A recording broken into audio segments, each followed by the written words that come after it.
We are back talking fabric tenant settings, and today we're going to be getting into workspace settings.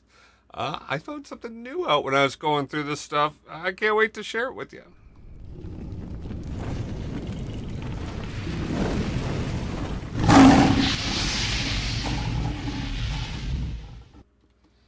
All right, so inside the Fabric tenant admin space, we've got these workspace settings.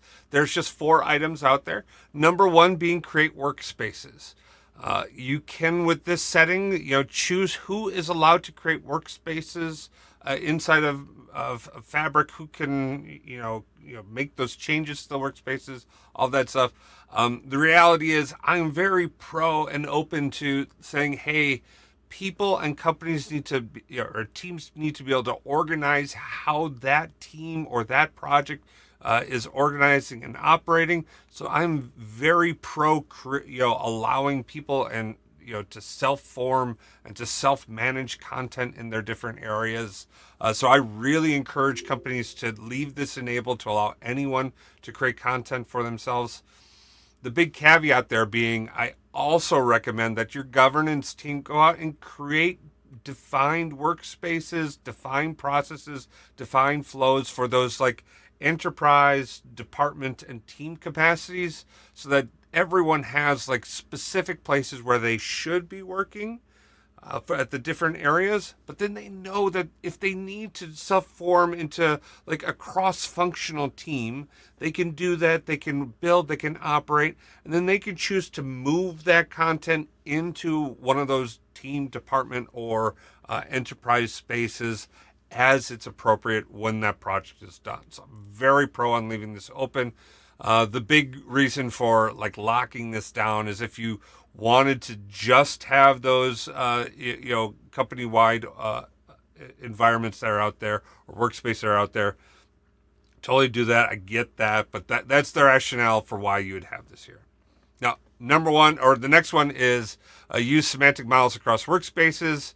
Users in their organization can use semantic models across workspaces if they have the required build permissions. This should be enabled. Like, there's no valid or good reason to disable this or restrict this. Just enable this. Frankly, I think this is enabled automatically inside of organizations. There's some companies that have locked this down. I would contend that that is a mistake. Leave a comment down below if you have a good reason for why this should be disabled or why this should be restricted. Like I'm not going to actively fight you. Like we're not going to get into a bar fight and do this, but like I want to know and have a conversation as to why you'd not want to do this. To me, this is a no-brainer. Make this happen. All right. Next item is block users from reassigning personal workspaces. You can turn on this thing to prevent users from reassigning their personal workspaces, my workspace, from premium capacities to shared capacities. Frankly, I don't know why you would disable this again. Maybe you don't want people to have my spaces and my workspaces in premium capacities. Honestly, I looked this over. To me, there's some rationale for why you'd want to like prevent it, but like, well, you could define where the capacities are. And the reason for that is like geo-locking it in. You want it to be able to restore it.